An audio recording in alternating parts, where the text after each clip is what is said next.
नमस्कार, भाग्य चक्र में आपका स्वागत है। मैं हूं आपके साथ अंजलि सिंह और मेरे साथ हैं ज्योतिषाचार्य पंडित अमित पांडे जी।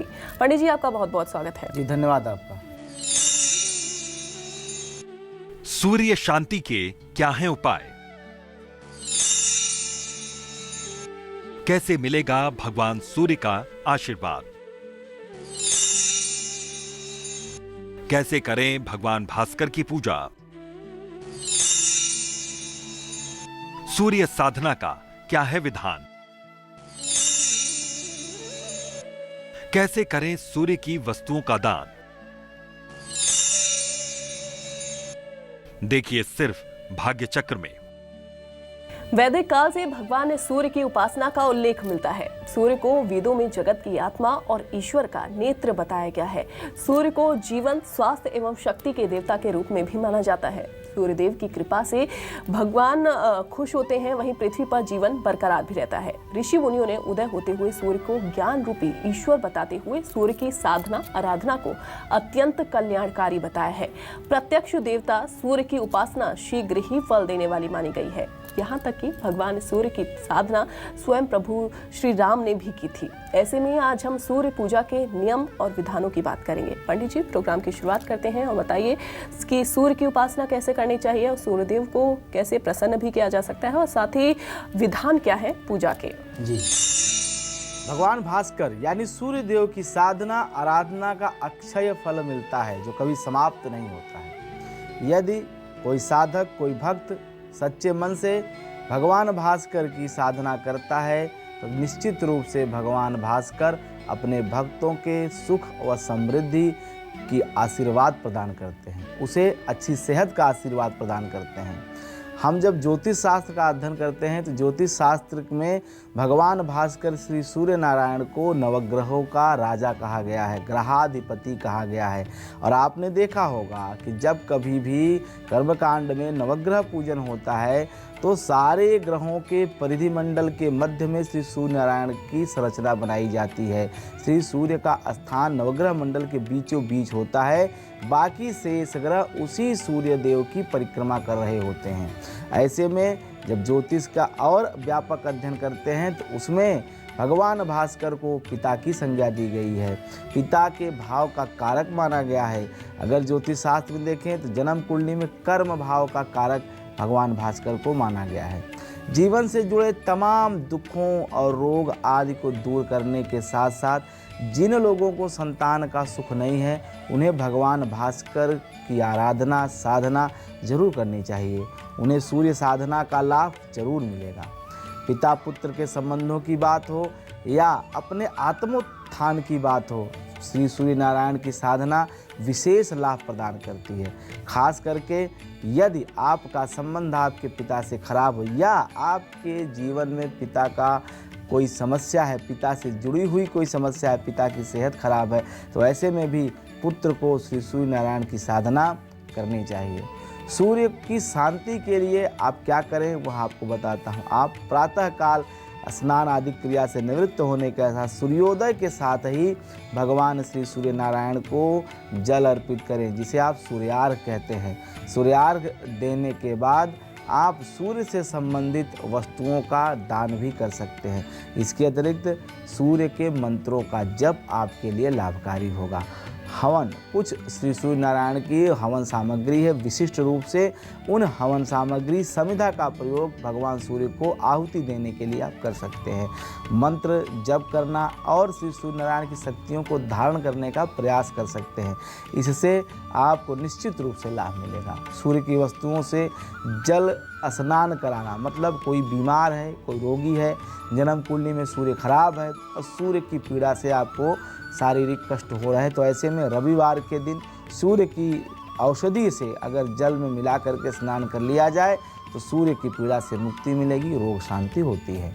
सूर्य की शांति करने के लिए जब गोचर में आपकी कुंडली में सूर्य अनिष्ट का प्रभाव दिखाई दे रहा हो तो सूर्य की शांति अनिष्ट के प्रभाव को दूर करने के लिए किया जाता है। इसमें से कुछ उपाय हम आपको बताएंगे। जब भी आपकी जन्म कुंडली में सूर्य किसी भी खराब अवस्था में, मान लीजिए तुला का सूर्य है या राहु से युक्त है, तो ऐसे में आप जब स्नान करने जाएं तो स्नान करते समय नहाने वाले पानी में आप खसखस मिला लें। यह एक तरह का सुगंधित इत्र होता है। और या लाल फूल और केसर यह डाल के अगर आप स्नान करते हैं तो निश्चित रूप से आपको स्वास्थ्य का लाभ होगा, सूर्य की पीड़ा से मुक्ति मिलेगी। सूर्य के उपाय करने पे अन्य अनिष्टों से भी बचाव होता है, जैसे शरीर में सेहत अच्छी होती है, आत्मोन्नति होती है, नेत्र पीड़ा से मुक्ति मिलती है, पिता का सुख मिलता है, अपने अंदर आत्मशक्ति का विकास होता है, आत्मविश्वास वृद्धि होती है और सबसे बड़ी बात कर्म भाव का कारक होने की वजह से आपके कर्मों में कहीं न कहीं एक निष्ठता आती है, एकाग्रता आती है।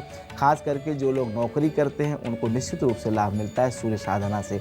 उगते हुए सूर्य का दर्शन करते हुए ओम घृणी सूर्याय नमः यह कहते हुए यदि सूर्यगार अर्पित किया जाए तो निश्चित रूप से सूर्य का सुफल मिलेगा, सूर्य की पीड़ा समाप्त होगी। सूर्य को दिए जाने वाले जल में आप लाल रोली भी मिला सकते हैं, लाल फूल का भी प्रयोग कर सकते हैं। सूर्य को अर्घ्य देने के पश्चात आप लाल आसन पर बैठ के पूर्व दिशा में मुख करके सूर्य के मंत्र ओम घृणी सूर्याय नमः इस मंत्र का कम से कम 108 बार मतलब 1 माला या 11 माला विषम संख्या में आप इसे बढ़ा सकते हैं अगर जप कर लिया जाए, विशेष करके रविवार के दिन, तो यही सूर्य शांति का वैदिक उपाय है। इसके अतिरिक्त आप सूर्य के वैदिक मंत्र का भी जप कर सकते हैं। सूर्य का वैदिक मंत्र है ओमा कृष्णेन रजसा वर्तमानो निवेशयन्नामृतं च हिरण्ययेन सविता रथेना देवो जाति भुवनानि पश्यन्। यह सूर्य का वैदिक मंत्र है। क्या सूर्य की वस्तुओं का दान करना फलदायी होता है और वो कौन कौन सी वस्तुएं हैं जो सूर्य से संबंधित हैं? पंडित जी दर्शकों को बताइए। सूर्य के उपाय करने पर पिता के स्वास्थ्य में सुधार हो जाता है और पिता का सुख आपको मिलना आरंभ हो जाता है। सूर्य की वस्तुओं से स्नान करने पे सेहत सही हो जाती है। सूर्य की वस्तुओं का दान करने से निश्चित रूप से सूर्य के जो सकारात्मक गुण हैं वह व्यक्ति के शरीर में, व्यक्ति के मन में, व्यक्ति की आत्मा में प्रवेश कर जाते हैं। मतलब उसका शरीर शुद्ध हो जाता है, मन शुद्ध हो जाता है, आत्मा शुद्ध हो जाती है, बुद्धि और चेतना में सकारात्मकता भर जाती है। व्यक्ति अपनी सकारात्मक चेतना से समाज के और अपने कल्याण की बात सोचता है। सूर्य चूँकि ऊर्जा के कारक हैं तो ऐसे में सूर्य भक्त हमेशा ऊर्जा के ओतप्रोत रहते हैं, हमेशा उनकी ऊर्जा का लेवल ऊंचा होता है और जिसके अंदर ऊर्जा अधिक है निश्चित रूप से वह जीवन में हर वो लक्ष्य प्राप्त करना चाहता है और वो कर भी सकता है जिसके ऊपर श्री सूर्य नारायण की कृपा है। सूर्य की वस्तुओं से स्नान करने के अतिरिक्त सूर्य की वस्तुओं के दान करने से भी सूर्य के अनिष्ट से बचा जा सकता है।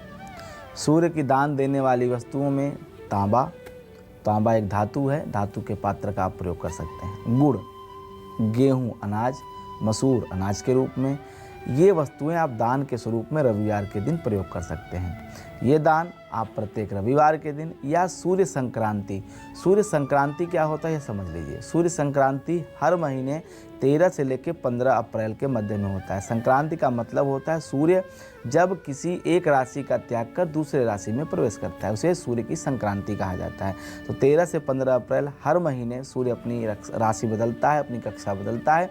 तो इस दिन आप जो है दान करें तो निश्चित रूप से आपको अच्छा फल मिलेगा, सूर्य की पीड़ा से मुक्ति मिलेगी।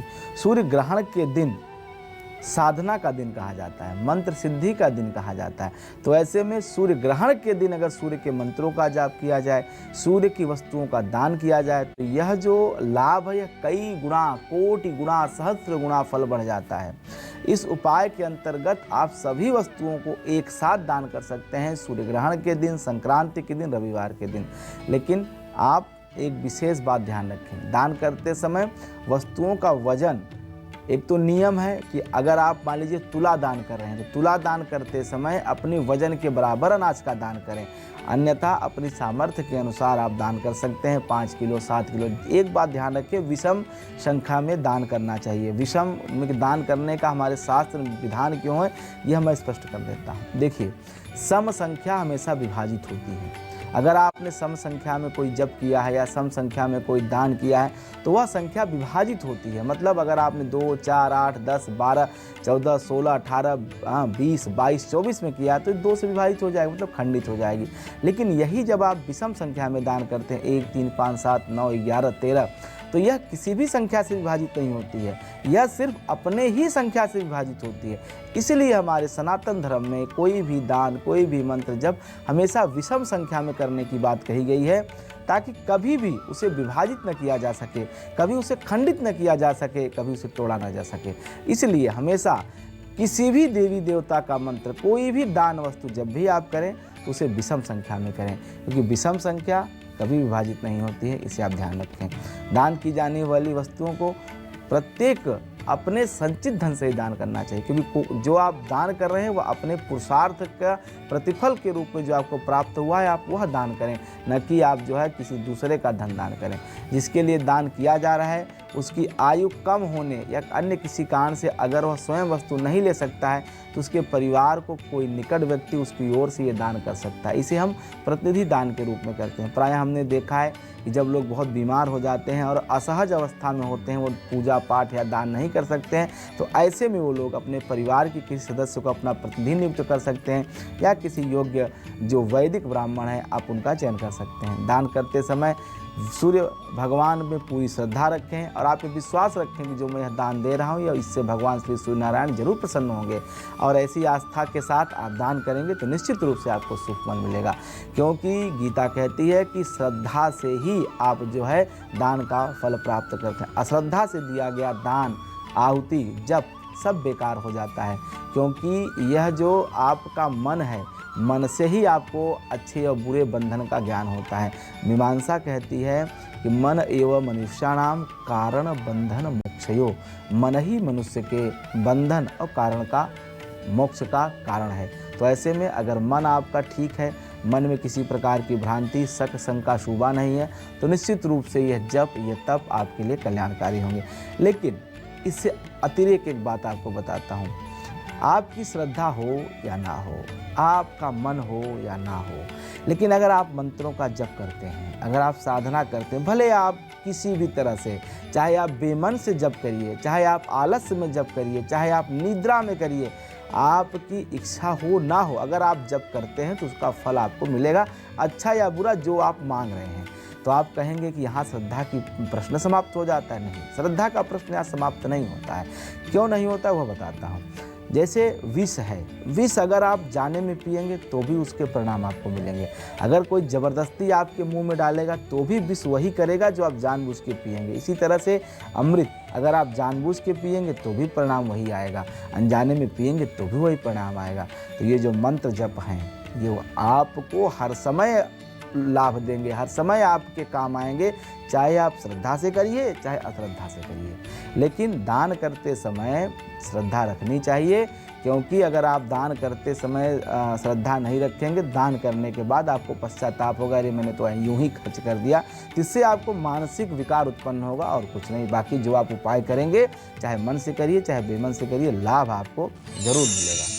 क्या सूर्य के मंत्रों के जाप से भगवान भास्कर प्रसन्न होते हैं? इसी के साथ ही सूर्य यंत्र की स्थापना से भी क्या सूर्यदेव प्रसन्न होते हैं? पंडित जी बताइए। और अगर ऐसा है तो अगर भगवान को प्रसन्न करना हो तो क्या कोई बातों का भी ध्यान रखना चाहिए? देखिए, अभी तक हमने आपको जो उपाय बताए हैं सूर्य को अपने ऊपर कृपा प्राप्त करने के लिए, सूर्य की सकारात्मक स्थिति के लिए। लेकिन जो भक्ति मार्ग बताया गया है, तो भक्ति मार्ग में 9 प्रकार से इष्ट की आराधना करने की बात श्री रामचरितमानस में गोस्वामी तुलसीदास जी ने लिखी है, और नवधा भक्ति की चर्चा तमाम अन्य भारतीय सामाजिक ग्रंथों में भी पाया गया है, और लोकाचार में भारतीय संस्कृति में इस तरह से आराधना पद्धति विकसित की गई है। 9 प्रकार से साधना और आराधना का विधान है। ऐसे में इसी तरह से भगवान श्री सूर्य नारायण की आराधना में, उनके सूर्य से संबंधित उपायों में मंत्र जाप का भी विधान है। मंत्र जाप मम दृढ़ विश्वासा पंचम भगति वेद प्रकाशा। यह भगवान श्री राम स्वयं अपने मुख से माता सबरी से कहते हैं कि जो 5वें प्रकार की भक्ति है वह मंत्र जाप है। इसमें दृढ़ विश्वास रखना चाहिए और इसी से भक्ति का विकास होता है, भक्ति प्रकाशित होती है। तो इसी तरह से श्री सूर्य नारायण को प्रसन्न करने के लिए श्री सूर्य के जो मंत्र हैं उनका आप जाप कर सकते हैं। सूर्य का मंत्र बहुत आसान है, जिस मंत्र से आप सूर्यार्घ देते हैं उसी मंत्र का आप प्रयोग कर सकते हैं। ओम घृणी सूर्याय नमः, यहाँ घृणी जो है यह भगवान श्री सूर्य का बीज मंत्र है, सूर्य उनका नाम है। नमः इस मंत्र का पल्लव है जिससे आप अपनी आराधना, अपनी बात श्री सूर्य तक पहुँचाते हैं। नमः मतलब कल्याणकारी, सब प्रकार से हमारा कल्याण करें श्री सूर्यनारायण। इसी मंत्र के माध्यम से यह आप श्री सूर्य से प्रार्थना करते हैं। इस मंत्र का जाप वैसे तो आप प्रतिदिन कर सकते हैं, लेकिन अगर आप प्रत्येक रविवार के दिन ये जप करना शुरू कर दें और कम से कम 6161 अगर आप इस जप को करते हैं तो निश्चित रूप से सूर्य की दशा अगर आपकी जन्म कुंडली में चल रही है तो सूर्य का शुभ फल मिलना आपको आरंभ हो जाएगा। 6161 में इसलिए कहता हूँ कि सूर्य की दशा जन्म कुंडली में 6 साल होती है और 6 साल सूर्य के अच्छा रखने के लिए, अपने 6 सालों को हमेशा शानदार बनाने के लिए सूर्य के 6000 मंत्रों का जप जरूर करना चाहिए। इस मंत्र के जप का प्रभाव ये होगा कि सूर्य की कृपा से आपके जीवन में जहाँ शासन प्रशासन में सफलता मिलेगी, वहीं आपके अंदर नेतृत्व क्षमता का भी विकास होगा। मंत्रों की संख्या को आप बढ़ा भी सकते हैं, 6000 से 7000, 11000, 31000 तक आप कर सकते हैं। वैसे कलयुग के प्रमाण के अनुसार चतुर्गुणित अगर आप करेंगे तो लगभग 31 से 32,000 अगर सूर्य का जप कर लिया जाए तो निश्चित रूप से सूर्य की पूर्ण वैदिक शांति की प्रक्रिया पूर्ण हो जाती है। सूर्य से संबंधित दूसरे कार्य जैसे हवन आदि भी आप कर सकते हैं। मंत्र यही रहेगा, इसी मंत्र के प्रयोग से आप सूर्य की आहुति भी देंगे।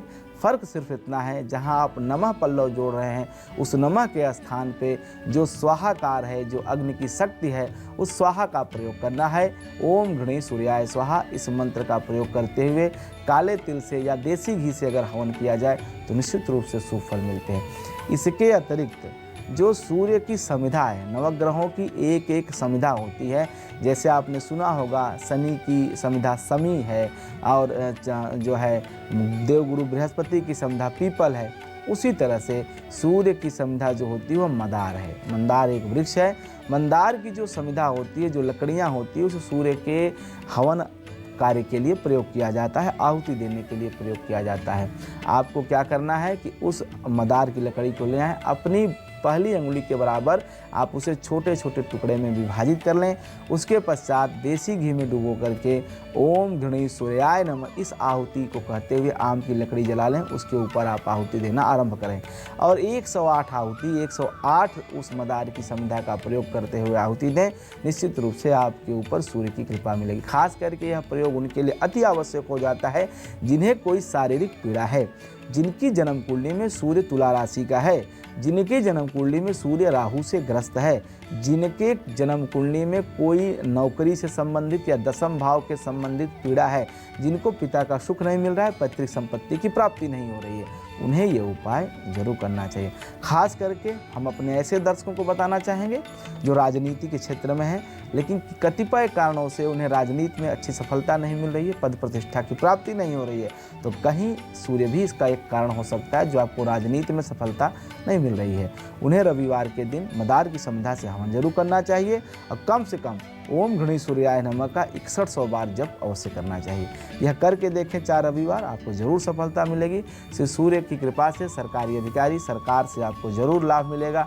सरकार में आपकी अच्छी पकड़ होगी और सरकारी सेवाओं में आपकी नियुक्ति पदोन्नति भी हो सकती है। इस मंत्र के साथ साथ आप जब भी आप कोई पूजा करें श्री सूर्य को तो एक बात जरूर ध्यान रखें कि लाल वस्त्र ही पूजन करते समय प्रयोग करें, लाल आसन का प्रयोग करें और सूर्य देव का ध्यान करते हुए यह पूजन कार्य करें। सूर्य देव का ध्यान करते समय ही आहुति दें, क्योंकि सूर्य देव का ध्यान करने से ही सूर्य की कृपा मिलेगी और ये जो भी आप पूजन पाठ, जो भी हवन आहुति देंगे उसको आपको पूर्ण फल मिलेगा। सूर्य यंत्र की स्थापना भी आप कर सकते हैं। सूर्य यंत्र की स्थापना करने से पहले सबसे पहले आप तांबे के पत्र पर या भोजपत्र पर जब कोई विशेष तिथि हो, मुहूर्त हो या संक्रांति हो या सूर्य ग्रहण हो, उस दिन इस सूर्य यंत्र का निर्माण करें तो श्रेष्ठ होता है।